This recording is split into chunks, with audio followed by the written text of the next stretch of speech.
Soy Pedro Augusto Pérez Zárate, alumno del doctorado en Derechos Humanos y Litigación Oral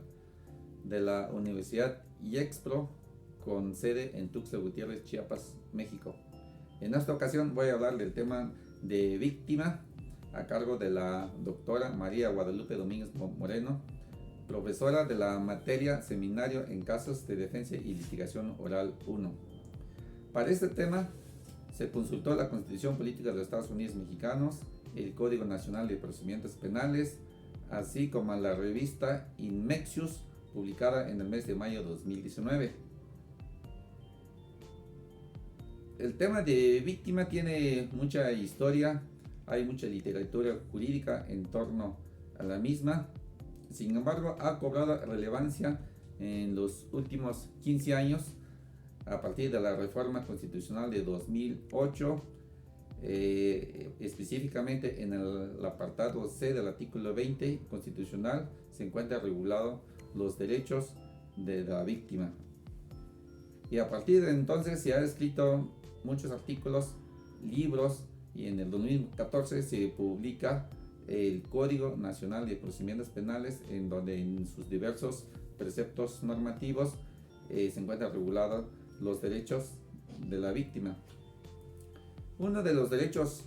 más importantes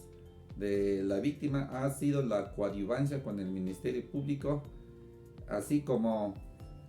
el derecho de la acción privada que tiene la víctima en algunos delitos tipificados en el Código Nacional de Procedimientos Penales.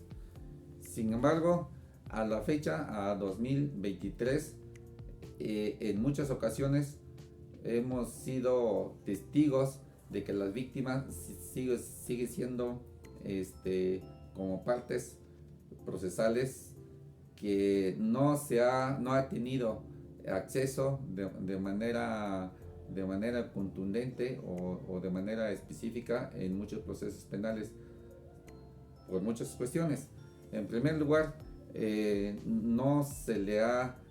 podido respetar el derecho de tener un asesor jurídico con capacidad técnica como lo exige la ley. En muchas ocasiones los defensores de oficio únicamente se concretan en impugnar o en hacer algunas manifestaciones un poco vagas o confusas en favor de la víctima, y en este caso pues la víctima no se estaría representada adecuadamente en el proceso penal. Y otras ocasiones pues las víctimas no dominan la lengua castellana, y a veces no hay un intérprete que conozca su lengua, mucho menos su cultura, y por eso es que las víctimas pues no se encuentran debidamente representadas en un proceso penal. Bueno, uno de los temas que trae a colación este tema de víctima es el momento en que pueda o debe intervenir o que se considera como parte en el proceso penal. La Constitución no establece en qué momento la víctima puede constituir como coadyuvante del Ministerio Público, pero se entiende que es a partir del momento en que ocurre el hecho delictivo. ¿Por qué? Porque al momento de que la víctima siente en su persona una afectación en su integridad física o en su patrimonio por un hecho delictivo, en ese momento la víctima tiene derecho a presentar una denuncia, y al momento de acudir ante el Ministerio Público, pues esta institución del Ministerio Público está obligado a asignarle un asesor jurídico en caso de que no lo cuente. Entonces es el momento cuando ya la víctima ya tiene derecho de acogerse a todo lo estatuido en el Código Nacional de Procedimientos Penales, a contar con un asesor técnico, a colaborar, a aportar pruebas y constituirse como coadyuvante del Ministerio Público. Aunque hay una parte del Código Nacional de Procedimientos Penales que establece que es a partir de la etapa intermedia,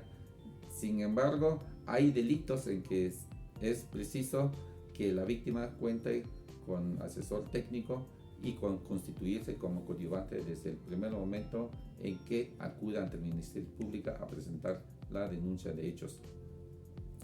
Sin embargo, de esta parte en que debe de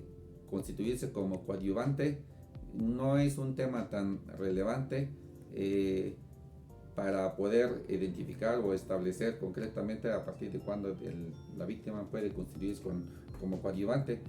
Lo más importante considero que es el respeto al derecho humano que tiene la víctima, al derecho procesal que tiene la víctima en el proceso penal. Es decir, desde el momento en que la víctima decide presentar una denuncia, presentar una querella, o que desde la víctima que tiene conocimiento de que fue afectada en su patrimonio,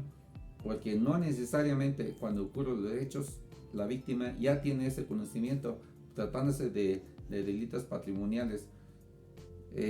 Cuando la víctima recibe la notificación de la autoridad investigadora, en ese momento pues la víctima se hace sabedora de la afectación que sufre en su patrimonio, por ejemplo, y ese momento precisa cuando ya debe de contar con el asesor técnico, ya sea contratada por ella misma o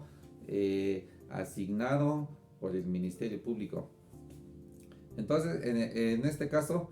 la víctima pues está en su posibilidad, en su libre albedrío de decidir si coadyuva o no con el Ministerio Público, porque coadyuvar implica una serie de actos procesales, por ejemplo, acudir a diligencias en las horas, fechas establecidas por las autoridades, aportar pruebas, incluso dictámenes que pudiera generar algún costo económico para la víctima, ofrecer testigos que también tienen que coordinarse con las personas que presenciaron los hechos para que acudan ante las autoridades a rendir su testimonio. Y todo eso implica tiempo, implica gastos, implica una serie de actividades que las víctimas deben de llevar a cabo,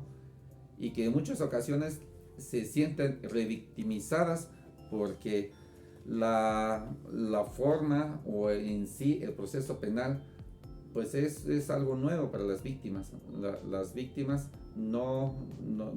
están familiarizados con los procesos, porque ellos viven en su trabajo, en su vida cotidiana. Las víctimas no necesariamente son personas profesionales que se encuentran ligadas de alguna manera con la justicia. Entonces las víctimas son personas que a veces es la primera vez que tienen contacto con el proceso penal, y en muchas ocasiones pues se le presentan dificultades laborales, de tiempo, económicas, y por eso es que las víctimas en muchas ocasiones se ven pues más vulneradas durante el tiempo que se tramita el proceso, porque tienen que descuidar otras cosas, incluso descuidar a su familia. Entonces, para que la víctima no se sientan tan vulneradas, para otorgarle confianza a las víctimas, pues el Ministerio Público debe respetar una serie de derechos procesales que le asistan a las víctimas. En primer lugar, asignarle un asesor técnico con capacidad en intervenir en cualquier etapa del proceso penal, que las víctimas se le notifican todas las resoluciones del Ministerio Público, de las autoridades jurisdiccionales, y que esas notificaciones, esas resoluciones sean explicadas de manera adecuada, con palabras sencillas, por parte de los asesores técnicos, o por parte del Ministerio Público, por parte del juzgador, así como hacerles valer que tienen derecho a una reparación integral de los daños que le fueran ocasionados. Este tema de la reparación de los daños en muchas ocasiones no satisface a las víctimas por muchas cuestiones. En primer lugar, los daños patrimoniales podrían ser cuantificables. Sin embargo, hay daños en la persona, en la integridad física de la víctima, que no son cuantificables. Incluso pueden quedar con alguna discapacidad de por vida, o con ciertas limitaciones que le impide trabajar o realizar sus actividades cotidianamente como lo hacían antes de la comisión del hecho delictivo. Entonces, en esta parte sobre la reparación del daño, es muy importante que las víctimas tengan derecho a la reparación integral como establece la ley. Y la reparación integral, pues no nada más es la reparación patrimonial, sino que incluye el daño moral, incluye pues el daño físico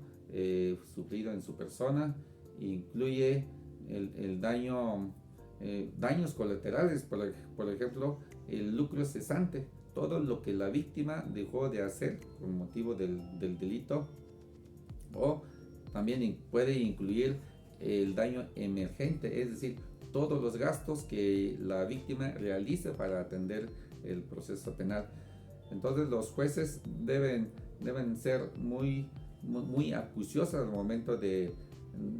hacer valer o al momento de resolver sobre la reparación del daño, y explicar a la víctima que también tiene derecho a todas esas partes que forma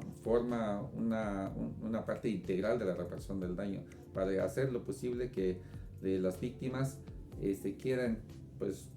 lo más que se pueda satisfechos respecto a la reparación del daño. Muchas gracias.